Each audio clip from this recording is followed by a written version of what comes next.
Hello and welcome everyone. My name is Beth Nickel with Arizona Science Center, and thanks for joining us today for this session of STEM Community Lunchtime Conversations.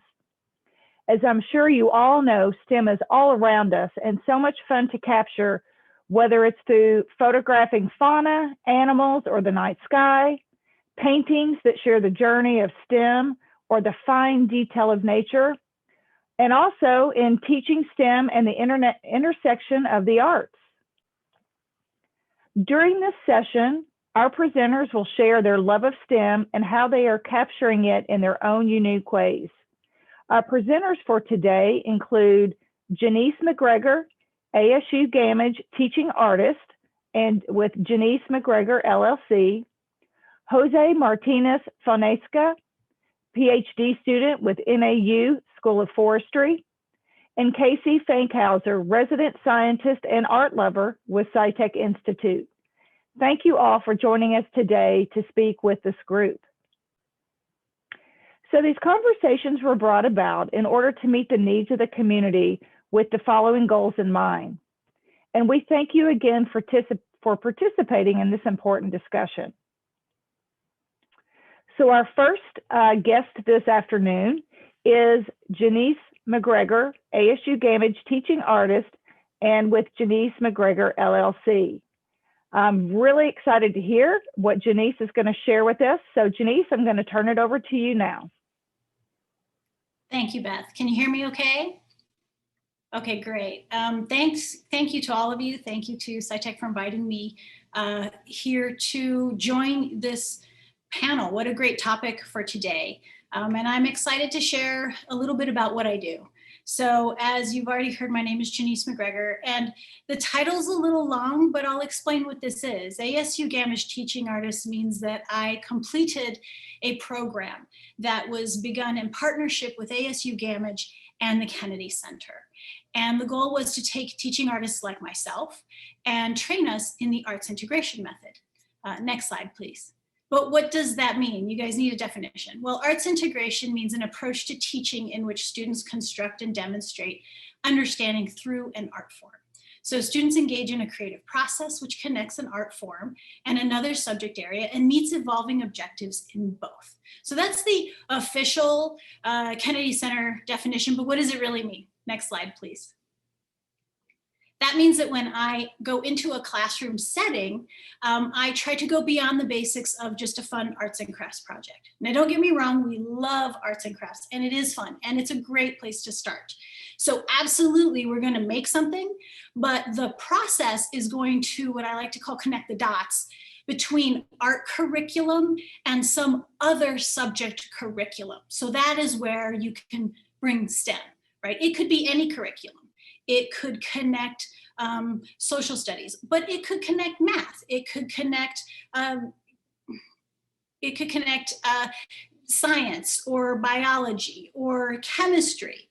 I've also connected to social emotional learning and social studies. So the options are endless, and you really have to expand when you think of arts curriculum. I put visual arts because I am a visual artist, but it could expand to music or dance. You just never know. The important thing is that those dots are connected between the chosen curriculums, and more importantly, are connected back in relevant ways to those students, because that's where you're going to do the most service for them. Next slide, please.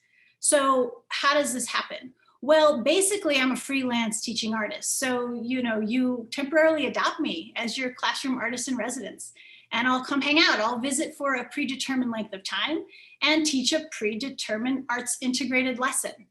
Next slide, please. And where does this happen? Next slide. Thank you. It happens in your learning space. So we've had to expand our idea of what that actually means right now too.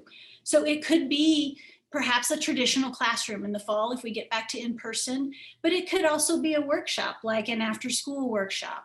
Or, expand your idea of what a student is. It could just be a group of people that are interested in pursuing something. It could be, a company workshop. It could also be a virtual presentation, like a virtual learning space like what we're in right now, which I love because it has afforded me the ability to connect with students across the globe that I wouldn't have had access to before, or continue with students that I would have lost contact with once they left the classroom. It allows me to meet new individuals that I wouldn't meet in a standard classroom like all of you here today. So next slide, please. So I'm very grateful for the technology. Now, what are we making? Well, that really depends on the scope and goals of the project, and quite frankly, whether we're in person or virtual. But one thing you should know is that I always focus on the process over the end product. And if you don't know where to start, you can always choose from a menu of my existing lessons, which we'll be expanding, or you can work with me to develop a project that enhances your education goals. So maybe you have an idea you've been kicking around, but you aren't really sure how to bring that creative element into it. So that's where you give me a call and we talk about it. Next slide, please. So the lessons that I offer have a lot of variety built into them. They can range from simple to complex. They can support familiar curriculum you've already introduced, or they're a great way, right? An art project is a great way to have fun introducing a new concept that you plan on diving deep into kind of afterwards. It can also range from instructor-led, where I might be leading students kind of follow me step by step, to a more student-led process where I step back, I kind of take on the role more of a mentor than an instructor. Next slide, please. So a couple examples for you, just so you get an idea. One of the things, you can't get much more than like kindergarten turkey hands. You remember those? You just put your hand on the paper and you draw around it. I love those. I love turkey hands. So I brought this into a junior high school classroom, and we all made turkey hands, but then we proceeded to fill them with anatomy. We dove into what is the anatomy of the hand? What are these things used for? I introduced the idea of proportions. So we started comparing proportions on our own hands, and then we compared, with the other hands in the classroom. And then we talked about where you see proportions being used, in the great big world. Another example is a little more of an in-depth residency, which is Design Matters. Now, this is like a 3 to 4 session residency where students design their ideal learning space. And this particular lesson was created in direct response to the frustrations and the struggles that I saw my own students confronting when they had to suddenly switch from in-person to online learning. So this was created in order to help them deal with that and take back a little of that control to set up their best environments. So in that example, we're going not just through the creative process, but the design process, which is very similar, right, to the scientific method, right? Are you getting me? Are you hearing that STEM? They overlap, they go hand in hand so beautifully. Next slide, please. So why do I do what I do? So excuse my soapbox here, but I believe, and I really believe, that bringing creativity into your daily life empowers you to enhance your life experience right now, today, and into your future. And I really, truly, I get geeked up about it because I really believe that. I believe that if we all kind of learn what a creative process is and find that we have it in ourselves and develop those skills, no matter what you go forward in life to do, you don't have to be an artist to do this. Whatever you do, you can lean on those things. You can use them to help you to do better at whatever it is you are called to do. So that can be whether you're in the medical field, whether you're in the research field, whether you're, engineering, whether you're designing things, whether you're teaching, whether you're a parent.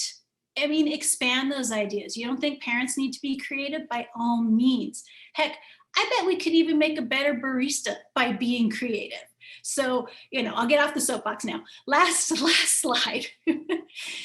So how do you find me? Well, I'm at all the usual haunts, but most often, and I'll just be honest, I am more active on Instagram than the others. But you are welcome to connect with me through any of them. Instagram will just offer a little more variety of the kinds of things I post. You get a little better idea of what I do, because I'm a mixed media artist, so you never know. I might be painting, I might be sculpting. Heck, right now I am working on a Muppet. So, you know, you just never know what I'm gonna come up with.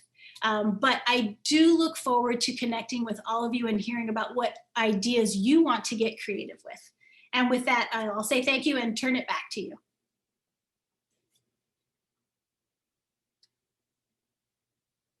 All right, wonderful. Thank you. Oh my gosh, so exciting.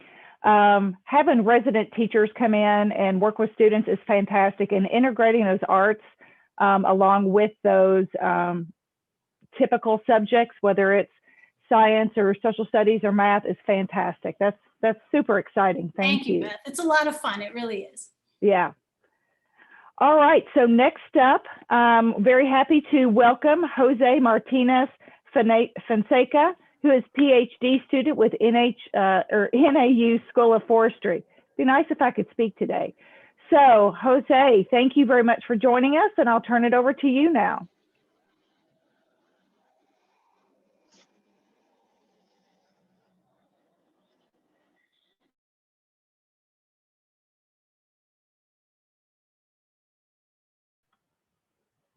Jose, are you there?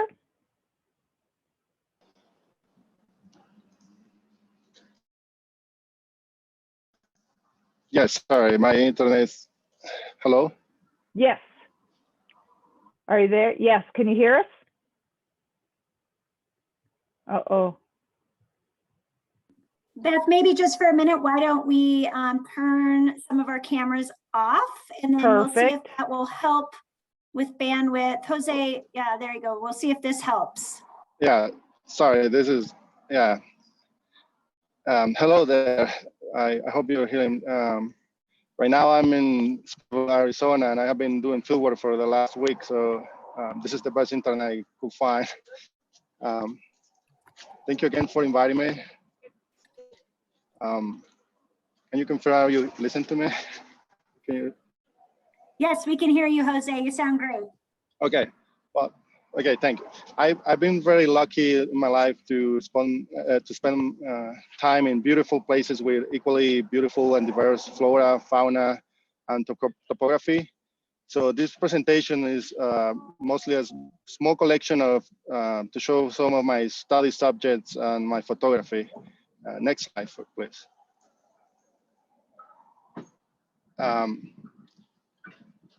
First of all, I'm a Nicaraguan biologist, and I'm currently on my 4th year as a PhD student at the School of Forestry in NAU.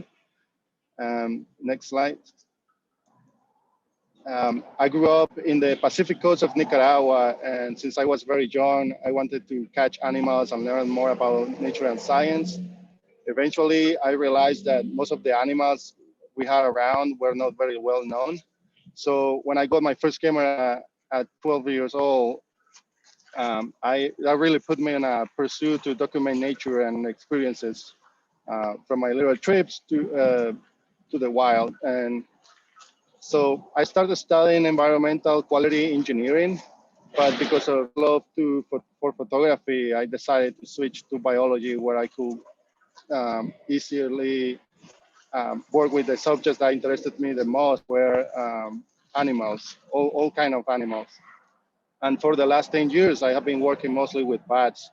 However, I have never turned down any other wildlife job, mostly because I think about the photos I can get. So next slide, please. So during my time, I have worked with birds, like there's a mud in the next slide.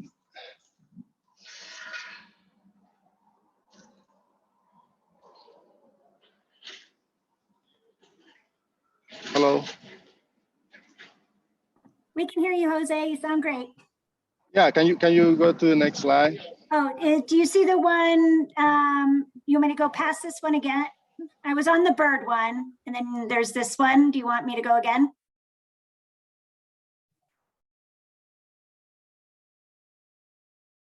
Oh, I think we might have just, oh, no, let's see. He's coming back. There you are, Jose. Yeah, I apologize. That's okay, no worries. Yeah, so I also work with birds like the mudmud in the slide before, and with a variety of mammals. Um, like I work as a guide for mammal watching tours. So I had to work with a lot of mammals in different parts of Nicaragua, the U.S., and Brazil. Next slide. But some of my favorite animals are those small ones, like these that are not very well known, like this water opossum. Um, and if you go to the next slide, I also like to work with reptiles like this semi-fossorial snakes, amphibians, and other small critters. Next one, please. So as I mentioned before, bats are one of my, yeah, you can go next slide. As I mentioned before, bats are one of my main subjects, and the main reason I like them is because they are so diverse, with a lot of details in their very unique looking faces that reflects the equally unique ecology. Next slide. So one of my main goals is to try to photograph as many species of bats as possible. And in Nicaragua, we have about 111 species, and I've been able to find many more here in the US and Brazil. Next slide.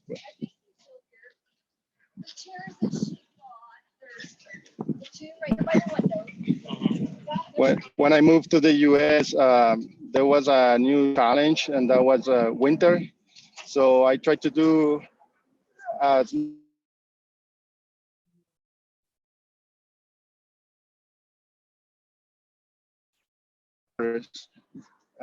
next slide.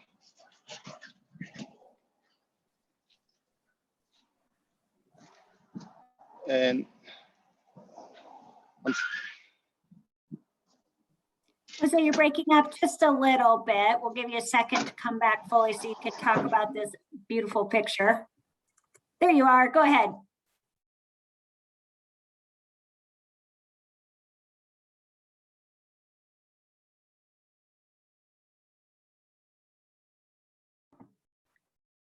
Let's see. Jose, did we lose you? Let me see. As we said, Jose is a NAU student who's out in the field doing some really amazing research and taking these cool photos. So we might have lost him for a moment. Sorry about that. Let me give 1 second to see if he pops back on. If not, we'll go ahead and move to Casey, and when he comes back on, we'll jump back to him. Does that sound good, Beth? Sounds perfect. Sounds perfect. Okay, so why don't All I go right. oh, go ahead, Beth. Sorry about that. So I was just going to say, we can move forward to Casey's slides, and we can have Casey Fankhauser, who is our resident science and art lover with the SciTech Institute, talk about her when art was the scientist's eye.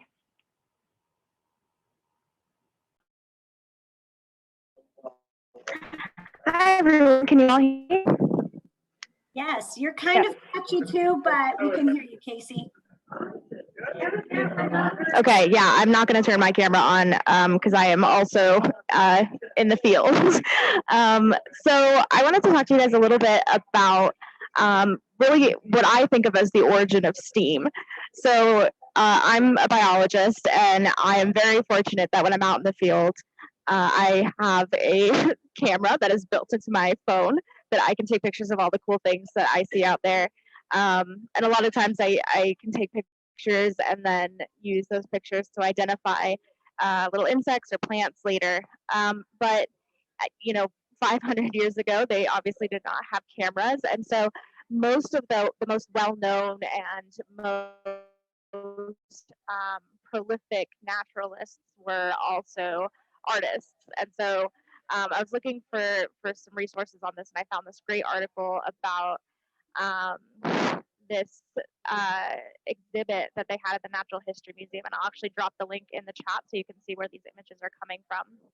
And so let's just run through a couple of these images so you guys can see how diverse and really how important these images were to scientific progress back in the day. So this picture is from 1758, and it's a frog dissection picture. So when I did frog dissections in high school, we had, we could go online and look at these like 3D images of them, and you can do 3D dissections now. But if you were doing a frog dissection in 1758, this is what you had. Next slide.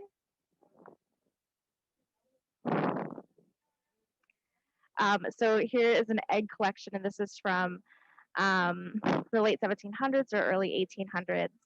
And again, this is something that this was a naturalist who was sort of the biologists of the era that would go out, and this is how they would identify new species. And actually, really, I wouldn't say most of the species, but sort of the huge age of sort of species discovery, a lot of that was because of these naturalists who were able to draw really, really detailed images of eggs or insects or plants. Just really amazing. Next slide.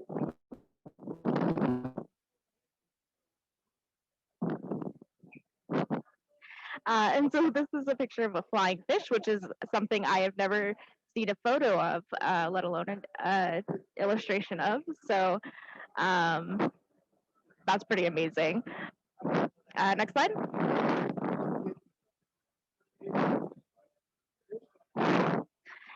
So this woman, Maria Sibylla Marion, the article talks about how she was one of the first women who was really well known for being a naturalist, and one of the things she was really known for was documenting the metamorphosis of butterflies.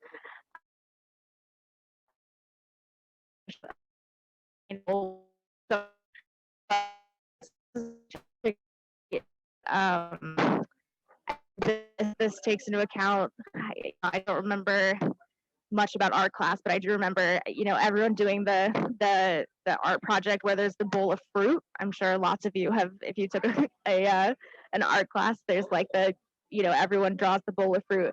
And I think that this is really interesting because her subject of this is the butterflies, but she made it really artistic and brought in this pineapple and sort of like framed the butterflies in an interesting way, and brought in like what looks like maybe a fruit fly.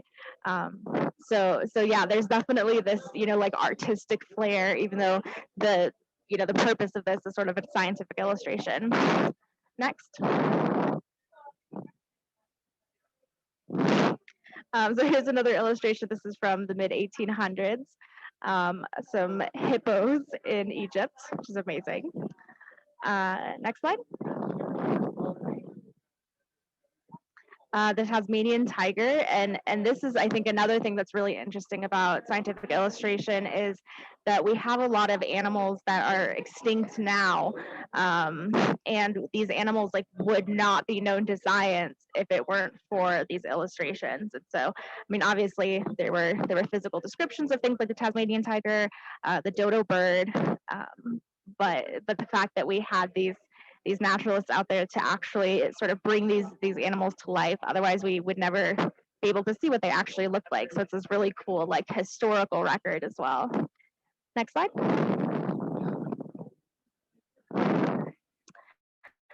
And so this is actually an engraving. And so, in addition to sort of the sketchbook scientific illustrations or the watercolors, if you go way back, you're looking at these carvings, these engravings, which is just phenomenal. And I can't imagine, first of all, I can't imagine doing that in general, but second of all, I can't imagine, taking an image from something that you see in the field and then taking it back to like your workshop and putting it together, like putting it from your memory onto an engraving is just amazing. Next slide. Cool. And then before I end, I wanted to show you guys a couple local artists. I'm not going to share my screen again because I'm on a hotspot, but I'm going to share a couple links in the chat of some local scientists / artists here in Arizona. Lindsay is a graduate student who was in a program with me at NAU, and her artwork is amazing. And then there's also Ms. Brummerman, who is in the Arizona or like Southwest arthropod Facebook group that I'm in, and she does these amazing illustrations of insects. And then the third one I'm going to put in the chat, which I don't have pulled up, but this reminded me. There's also this great naturalist. Her name is Julie Zickafoos, and she actually has a book of you can see stuff about her research. It's like really, really amazing. And then, yeah, Julie Zickafoos, it reminded me, she has a whole book on what different bird nests look like. And it reminded me that of the bird eggs, and I'll drop that in the chat too. I met Julie, I was at the Grand Canyon with my bird, and she was there watching the California condors, and we bonded over our mutual love of birds. So yeah, that's it for me. Definitely check out those links in the chat. These artists are incredible. And I'm just so amazed by their art. Like naturalist knowledge is just so beyond me.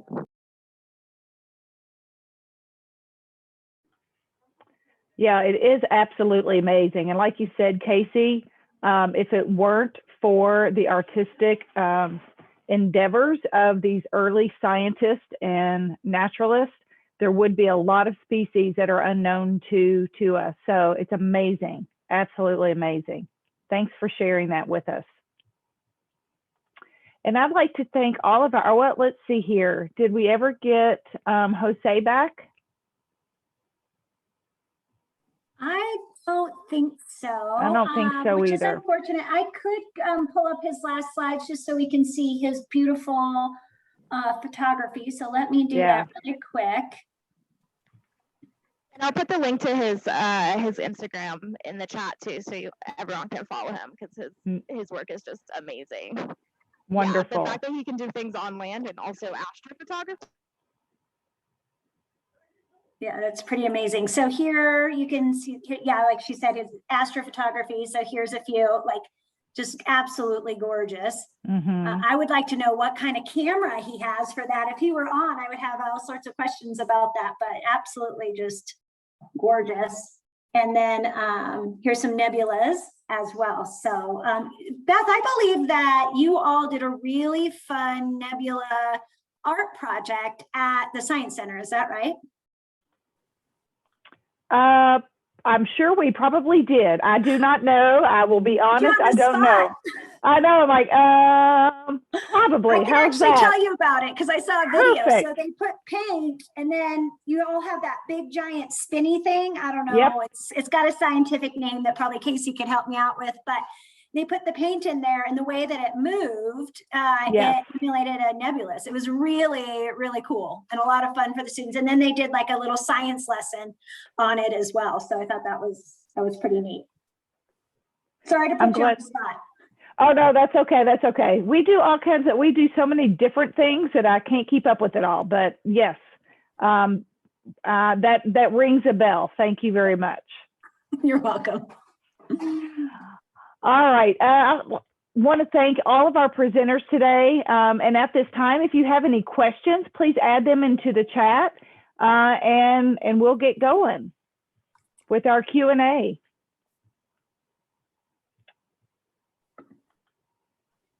So Beth, I think the one question I would have maybe to start off and with our presenters is, where do you think we can do a better job of bringing this, of capturing STEM in ways that people don't necessarily think about? So Janice, you were talking a little bit about that in the work that you do, but, what are some ways that, I know we have some teachers on the call and we have others that are, how are we capturing this sort of STEM in unique and different ways? So I don't know if anybody wants to share. So your question to me is how we're not doing that, or? What are some unique ways, different ways that maybe people aren't thinking of that we are capturing STEM would be my question. for me, and when I work with my students, and somebody did ask about ages too, I saw the lessons that I created through the residency are for grade bands 6 through 8 and 9 through 12. But I have worked with as young as second grade, all the way through veterans to, you know, age 92, right? So all of these things are adaptable to different ages. Where the reason I'm bringing that up is because it connects with the question you asked. I think that we tend to put things in silos, and especially when you're talking, you know, curriculum, right? Like you got all the science stuff over here and you got all the art stuff over here, and then you got the, you know, the English people over here, and that's not how life is. So I think I would start just with looking at what your student, if you're wanting me to talk to the educators, or just where you are, what are you interested in your life, right? Everybody got so excited about all those bat images of the photos. They're gorgeous. Well, I'm just sitting here thinking like, oh my God, that would be a great lesson. Like we could have so much fun doing stuff with bats, right? And then how can you have fun with it? I think that's the question. And the other thing that I look at is, what do I have right now around me? So that really narrows down what you're making, right? Because when I had to go virtual, we were out of the classroom and I had kids literally in lockdown that couldn't go to the store. So everything I did became about, what do you have? So I'm like really big into upcycling right now because it makes it easy for people. We made shadow puppets out of cereal boxes. We made stuff out of trash bags. We made, you know, because I had too many kids saying, again, this is high school, right? So I can't do it. I don't have stuff, but you do. You have all sorts of stuff. And if you just think back about how that stuff got there, you hit science. You know, how things are made is all about STEM, right? How things get to you is all about STEM. You start talking workflows, you start talking procedures, right? You can't do anything without it affecting you, just like with art, just like those beautiful, our last presenter with all those beautiful drawings, that's art and STEM hand in hand, right? It's about how you're seeing things. So I don't know if that answers your question.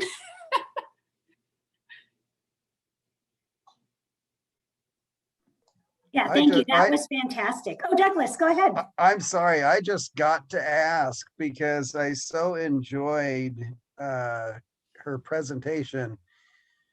And it's classical art stuff, but I've got to throw out the performance art.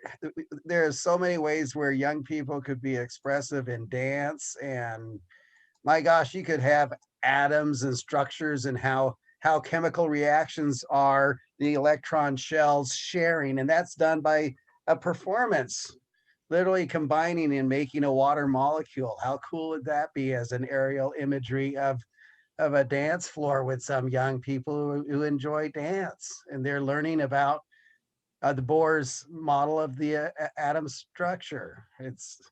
I just think that there should be more conversation about the art and how that can fuse with traditional STEM.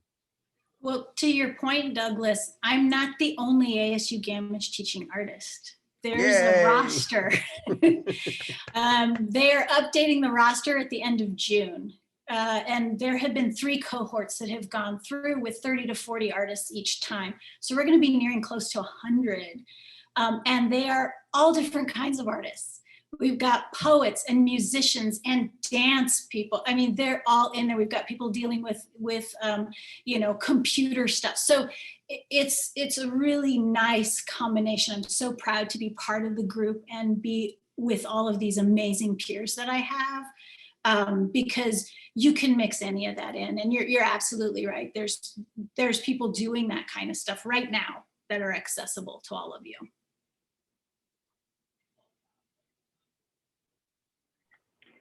Just adding in those creative elements and the integration with the content areas is so key for students that, you know, especially Douglas talking about the dance, that kinesthetic movement is so important for so many students.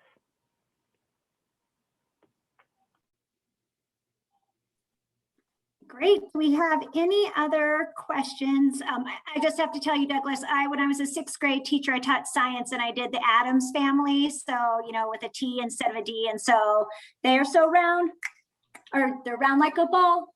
Like we would have all these songs. It was, you know, we had Nerdy Nelda Neutron, Perky Pat Proton, Enraged Elliot Electron, and they all lived in Adamsville. So, and then we'd all acted out, everybody had parts, and like how people would move and react to one another. So I totally get it. I love it. I love it.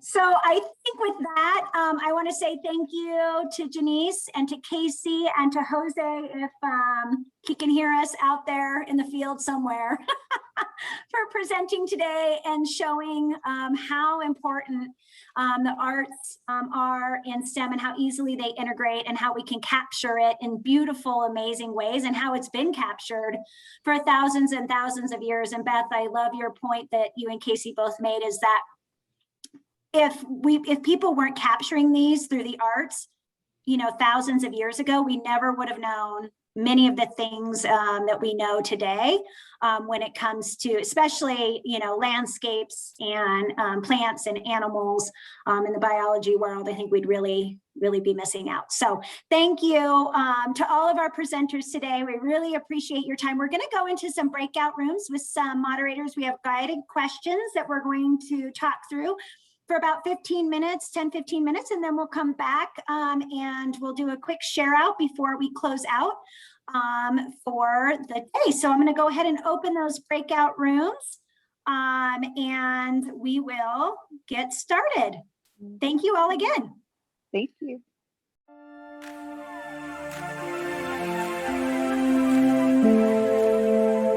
Welcome back.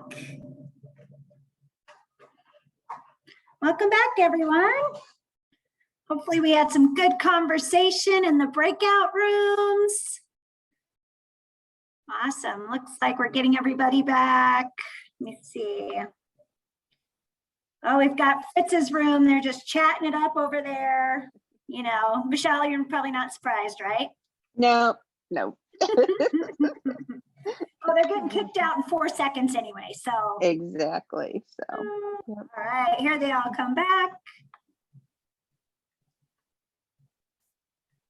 Wonderful. Welcome back, everyone.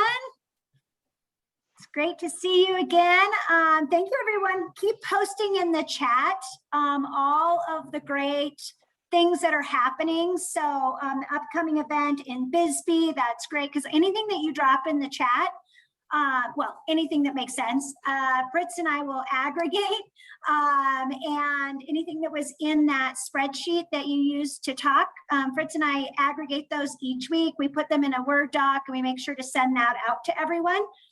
If you have something that you didn't put in the chat that you are in that Google Doc and you want to email it to me, it's just hparker@scitechinstitute.org. You can do that. Fritz and I'd be happy to include it as well. So we always love promoting what you all are doing or what you're experiencing. So feel free to share that with us. So as we wrap up, I'd love a quick share out of the breakout rooms. Michelle, you want to give us a quick overview of what you talked about? Certainly. So one of the things we talked about were the favorite ways to capture STEM. What a great conversation we had. So Joseph talked about combining STEM with gardens and farms and agriculture, things we might not think about. Building maker spaces is a great way to capture STEM. And as Matthew says, he feels that STEM is art. When it's done well, it is art. And so, yeah, we need to talk about it a little bit, how that needs to be kind of more of a mindset. Instead of thinking as art as separate, it is really very much part of STEM. Joseph shared the upcoming Science Cafe. Michael had a great photo competition that he used to do, Visions of Technology. And it was a photography competition about taking pictures of technology and then describing how technology is you can see it in everything. Mina does great work. she's a chemistry educator at Payson High School, and she cross collaborates with topics you wouldn't think of having to do with chemistry, PE, or cooking, and she has an annual chemistry STEM fair that she does hands-on applications. And then Santiago, one of our CSOs, was on with us, and he brought up watching things in a microscope, under microscopes. And it's like, what a great way to capture STEM, because you don't always think about that, you know. And then Janice is going to share with us, she has a creative workshop coming up and is looking for beta testers to kind of help her design the course and the workshop. So, but yeah, we had a great conversation about what really different ways to capture STEM, and how they all kind of spur more ideas about what you might do. Oh, I love that, Michelle. What a robust conversation. I feel like we should have videotaped that room with all the great things, added it into our presentation today. So I love that. Michael, my dad used to do that too. He's an engineer, but an avid photographer as well. And he used to like to take pictures of whether it was technology or out in nature, and like zoom in really far or out and have people really try to understand what each of those pieces were, and used it kind of as a, you know, used it as a learning modality as well. So I love that idea. Well, if you ever pull out your microscope or electron microscope and take a look at the artwork of an integrated circuit, there's unbelievable beauty inside there. You can get very creative with a lens. And that's what we were doing with the students. It was a high school, primarily a high school competition that we created. And like I said, some of the images that they shared would be something that's worth hanging on a wall. Yes, I love that. I love that. It's great. Thank you, Michael. What was nice is that we had Nikon come in as one of our partners. So it was done very seriously. We just, the resources were outstripped. Back in those days, you couldn't do as much now that you can with photo sharing on the internet. You know, back then a huge file was like, a couple of K. And I see Doug there agonizing and agreeing with that file sharing just wasn't that big of a. Remember, I still got punch cards and a punch tape behind me here, Michael. So I got it. 1K is massive. Yes. Oh, thank you for sharing that. That's fantastic. Fritz, do you want to share out what you talked about in your breakout room before we conclude today? Sure. So in our breakout room, after we introduced ourselves, we started talking about the first question, and it started off with how memorization can sometimes be a difficult way to engage students with STEM, and being able to help them learn with by doing things that are relevant and integrated in with STEM through literature and reading and writing and approaching the learning process from more than one angle. And that was a lot of things said on that topic. It was a lot of fun. I can only imagine. Like I said, we should have videotaped those or recorded those breakout sessions. I love the robust conversations that everyone had. So, and then next in 2 weeks, we're actually going to kind of continue this theme, and it's going to be exploring nature. So we're going to talk about all of the great ways and things in Arizona that we can go in nature and experience STEM. And so we'll have several speakers on that are going to talk to us about that and what's going on around the state of Arizona. So we hope that you can join us on Thursday, June 24th, same time, same place, different link. But we'll send that out to everyone. And then Fritz and I will make sure that we get everything drafted to you and get that video cut, and we'll get that out to everybody who registered early next week. So thank you all again. Again to Casey, who had to jump off, Jose, who's hopefully taking beautiful pictures of bats, and Janice, thank you for being here today. We truly appreciate it. And thank you all for joining us today. Have a great rest of your day. Thanks. Thanks, everybody. Have a great day. See you Thank later. you, everyone. Well, it's good to see everyone.